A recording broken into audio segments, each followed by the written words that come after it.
Welcome sa ating Wednesday serye. It's called Wednesday Week. Hello, attorney. Welcome po sa ating Wednesday serye. Afternoon po. Yeah, good afternoon. Pasensya na, medyo nabutan tayo ng hapon. Maraming nasikaso. Okay. Sa nakarang episode po natin, attorney, we talk about your work po sa DTI Maguindanao. Ngayon, gusto ko po malaman, attorney, after that, saan po kayo na-employ?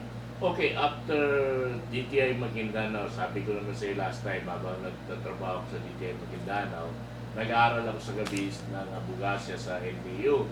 So, nung naging abogado ako, after 2 years, 1995 ako naging abogado. In 1997, nag-transfer na ako sa Public Attorney's Office. So, PAO Office at Maguindanao pa rin.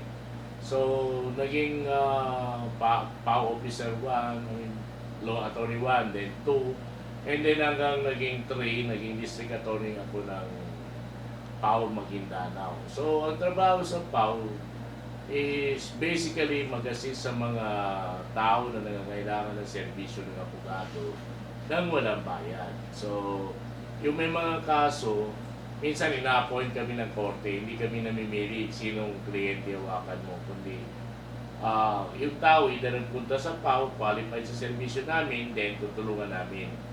O kaya, ina-appoint kami ng court para mag-abogado doon sa tao na nahuli o nakakulong na walang abogado. So, ina-appoint kami ng korte para pag-abogaduhan yun. So, yun yung trabaho namin sa PAO. Ang kaso na hinahawakan sa PAO, lahat ng klase ng kaso. Civil, criminal, administrative, even labor cases. So, lahat na pumupunta doon na nagpapatulong. Even ordinary na mga serbisyo like kailangan ng pagpalit ng pangalan, pag-correction ng pangalan ng tao, birth certificate, marriage contract, etc. So, yun yung trabaho doon sa PAO. Medyo challenging dahil pag ina-appoint ka ng korte ng mga kaso, usually mabibigat na kaso like murder, rape, homicide, etc. So, minsan nakakakaba yung mga ganong kaso kasi first time ka na mag-awak ng kaso. Pero it was very good experience kasi sa PAO natututo ka maging real abogado o real attorney. So, lahat pwedeng i-handle. Ang doon, korte ang pumipili sa iyo, nag-appoint sa iyo para mag-abogado. O kaya kung lumalapit sa opisina. So, yun. May time ba, attorney, sa buhay mo bilang isang bilang isang abogado, parang gusto mo nang sumuko? Yes, may mga minsan lalo na pag huwag kang abogado, batche mo, ipapa-depensa ka sa kaso na rape with homicide, rape with double murder, mga ganon, mga multiple murder cases, or even, yun yung mahirap. Kasi parang, kaso ng kaso ito, parang mahirap hawakan. Minsan na napansin ng boss ko, si Atty. Lumambay yung head namin. Sabi niya, bakit parang ka naman masyado stress masyado? Sabi ko, sa totoo lang, minsan napapanaginipan mo yung kaso na hinawakan. As a first-time lawyer, bagong abogado, ka nandun yung lahat ng challenge. At sabi nang sa akin ng boss ko, relax, kaya mo yan, hawakan mo lang. Take it one step at a time. Pag-aralan mo lang, kaya mong hawakan yung kaso. So, yun yung challenge doon na minsan ang hirap talaga dahil mabigat na kaso. Pag sinabi bang PAO attorney, kailangan matapang ka? Lahat naman ng abogado kailangan matapang pagtawag sa korte kasi nakasalalay sa mga kamay mo yung depensa ng kliyente. Lalo na kung inosente talaga yung kliyente. Kasi iyak sa iyo yung kliyente o even yung mga magulang. Pero ang sayari naman doon, pag yung inosente na depensahan mo at napawalang sala, iiyak din yan sa iyo yung kliyente mo at magpasalamat. So yun yung mga pinaka-the best moment as a public servant. Yung nakatulong ka sa tao na wala kang inangan, kundi serbisyo na yung ginagawa, trabaho na. Totoo ba yung narinig ko minsan na may nagbabayad sa yung manok, ang palaya? Actually, hindi naman yung bayad. Parang out of their kasayahan, magdadala yan ng manok o kaya gulay Ano kasi, nakakayaw naman pag hindi mo tanggapin, baka isipin nila na naiinsulto mo sila.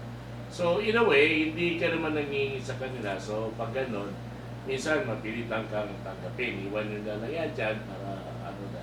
Kung gusto mo, ipamigay mo rin sa iba. In times of difficulties, attorney, yung parang gusto mo nang sumuko, saan ka kumukuha ng lakas ng loob? Well, of course, I have my family. I have an obligation with my family. Kailangan ko gawin yung trabaho. Kailangan ko ng sweldo ko sa gobyerno. At yun yung nagpapalakas ko. Usually sa parents or lalo na sa tatay. Yun yung inuugutan mo ng lakas ng loob. Yung obligasyon mo sa pamilya. Pangalawa, yung obligasyon mo doon sa kliyente mo na kailangan mo gawin yung trabaho. Dahil doon ka naman sinisweduhan para gawin yung trabaho. Minsan mahirap, pero kailangan gawin. Last question ko, attorney. How about memorable journey lesson you've learned bilang isang PAO attorney? Well, yun nga, ang mahirap talaga sa PAW. Minsan, bigla kang ma-appoint sa mga kaso na parang hindi mo na kaya tanggapin, hindi mo na kayang hawakan, pero you have to. Second, overloaded ka rin minsan sa PAW sa dami ng may kaso na kailangan mong tulungan. So, yun yung mahirap as a lawyer sa public attorney's office. Pero nandun yung challenge. Ang natutunan mo doon, huwag mong tanggihan kahit gaano kahirap na kaso. Bilang isang nag-uumpisang abogado, kailangan tanggapin mo yan. At doon ka rin naman matututo sa paghawak ng mga kaso na first time mong may encounter. So yun yung yun yung challenge sa journey mo as a lawyer. Lalo na first time lawyer, pag-work ng lawyer. Ang masaya naman hindi mo talaga mabayaran yung kasayahan as a public servant pag sa PAW lawyer ka, pag napawalan sana yung kliyente na inosente at mapil mo, even sa ibang kaso, even administrative or labor cases, mapil mo doon yung pasasalamat ng tao na tuwang-tuwa sila dahil natulungan mo. Kaya nga minsan makita mo sila, kahit hindi mo na maalala, sila pa rin yung lalapit sa iyo at sasabi, tulungan mo kami noon na Tony. Isang pinaka-importanting lesson din natutunan ko. As a lawyer sa PAW, huwag ka na mag-expect ng whatever na ibibigay sa iyo kasi trabaho mo naman yun.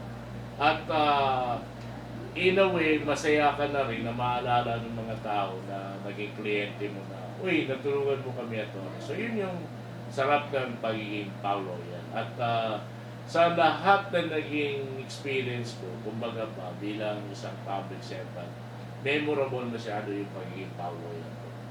Mensahe na lang natin, attorney, sa mga estudyante na gustong kumuha ng abogasya. Yeah, yung mga I used to be a teacher, sabi ko, naging professor ako sa College of Law. Ang unang tanong ko sa estudyante, bakit ka nag-aaral ng law? Kasi kung malata ko na hindi naman interesado yung estudyante maging abogado, then don't waste your time. Huwag ka na mag-aaral ng law kung hindi ka naman interesado maging abogado. Sayang na yung oras mo. Kasi yung pag-aaral ng law, kailangan na sa puso mo talaga yan. Believe it or not, ako, grade 3 pa lang ako elementary, pinangarap ko na maging lawyer. Kaya siguro, sinuwerte rin ako na naging abogado. So, ang point ko lang, kung gusto mo talagang maging abogado, that's the time mag-aaral ka ng law. Kung nag-aaral ka ng abogasya just for a pastime o nahihigit ka lang sa iba, wag na lang kasi it will take time. 4 years yung pag-aaral ng law, plus magre-review ka, and then magbabar ka, and then yung gastos, and then yung oras. So, ang advice ko, those who wanted to be a lawyer, talagang i-push mo yan at kayang-kaya niyong maging abogado.